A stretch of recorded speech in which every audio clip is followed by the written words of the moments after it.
The Soothsayer, the Sibylline books, and the last king of Rome. In Greek mythology, the Sibyl was originally a solitary prophetess, a soothsayer actually, who was famed for the precision of her prophecies. Many thought she was divinely inspired, driven to contorted madness by the visions the gods sent her. As time passed, other Sibyls appeared in various parts of the Mediterranean region, including the legendary Cumanian Sibyl whom Aeneas is said to have consulted. Sibylline prophecies were finally compiled in writing in Rome. Roman rulers employed them to understand strange phenomena or natural catastrophes, or to provide guidance on important issues related to foreign entanglements and conflicts. Legend tells us that the last king of Rome, Lucius Tranquinius Superbus, acquired the collected Sibylline books for the glory of his growing kingdom. Purchased from a soothsayer gifted with foresight, these books had magical properties and would be consulted to guide Rome to greatness. What was contained in these magic books, and where are they today? The Sibylline prophecy. The 12 volumes of prophetic knowledge that make up the extant Sibylline books, known as the Sibylline poems, were old even for the Romans. Written in Homeric Greek hexameters, they were crafted over several centuries by multiple unknown authors. They are jumbled collections of doomsday predictions, historical allusions, end-of-the-world prophecies, and criticisms of many peoples, particularly as the Romans thought the Romans themselves for their neglect of piety and indulgence in vice. And by using the voice of Sibyl, anonymous Jewish and Christian authors would later speak out against perceived injustice, corruption, or excess, using prophecy to denounce those in power for their involvement in idolatry, licentiousness, and other vices. Several books provide vivid descriptions of the end times and the apocalyptic inferno. Nor was the text a fixed document. Later, Christian authors added their own revelatory passages, which co-opted the Sibyl's reputation for foresight, but which emphasized Christ much more, as you would expect. The first time Sibyl is shown is as a Greek prophetess who received heavenly inspiration for her prophecies. The scholar Heraclitus, who wrote his writings in the late 6th to early 5th century BC, is the source of the oldest mention of her.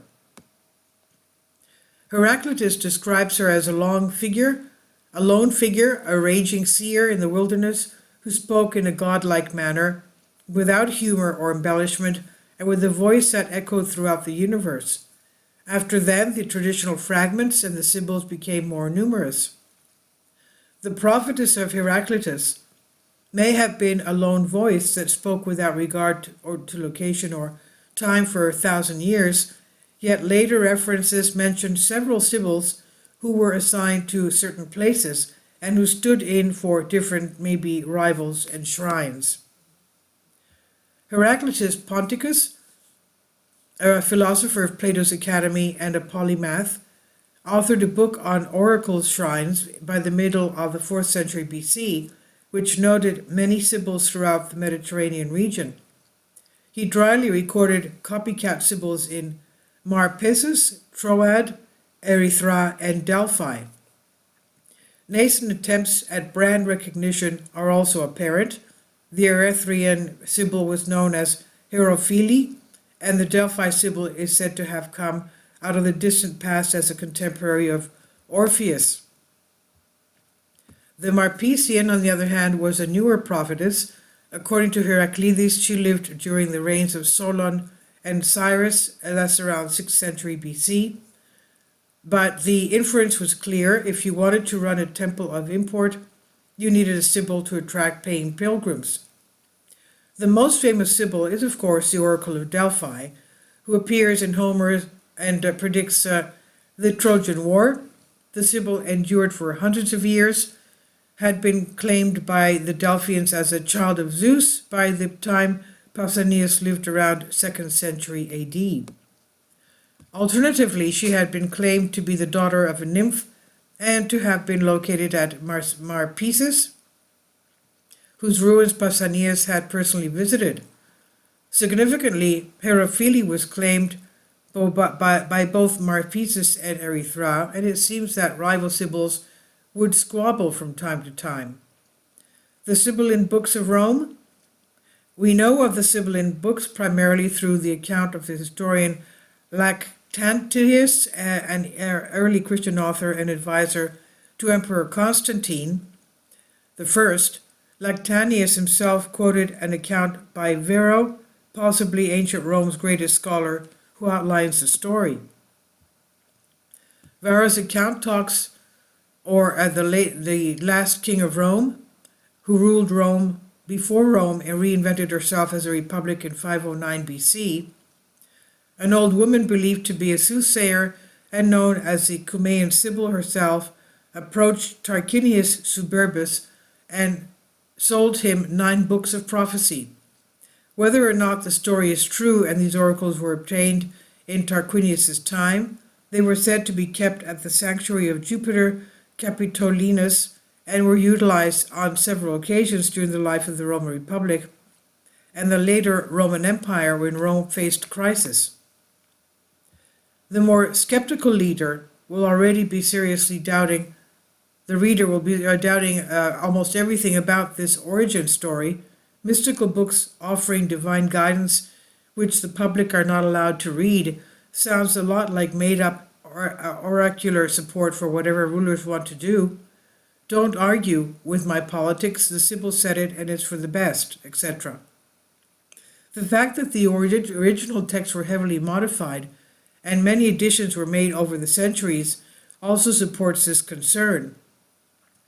However, the Sibylline books were something else as well, an important part of the Roman identity and Roman exceptionalism, much like U.S. politicians cite the Constitution and the intentions of the Founding Fathers in their politicking today.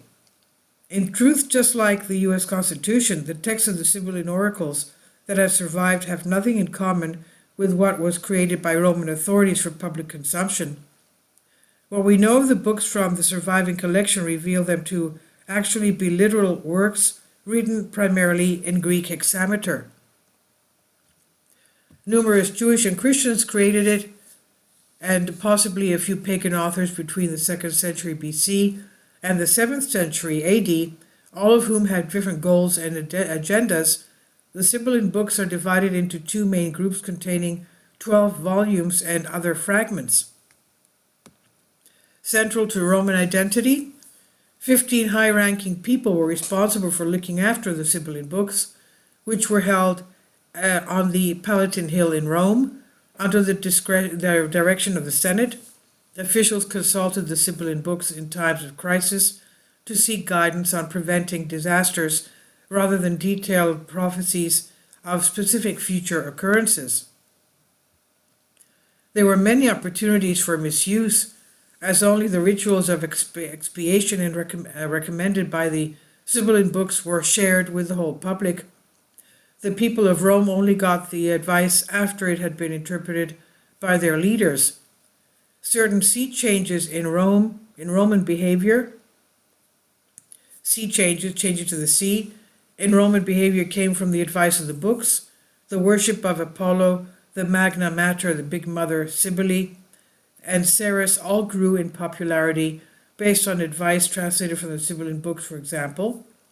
And as a result, the Sibylline books significantly shifted Roman religion away from the Etruscan beliefs which came from Italy towards Greek gods.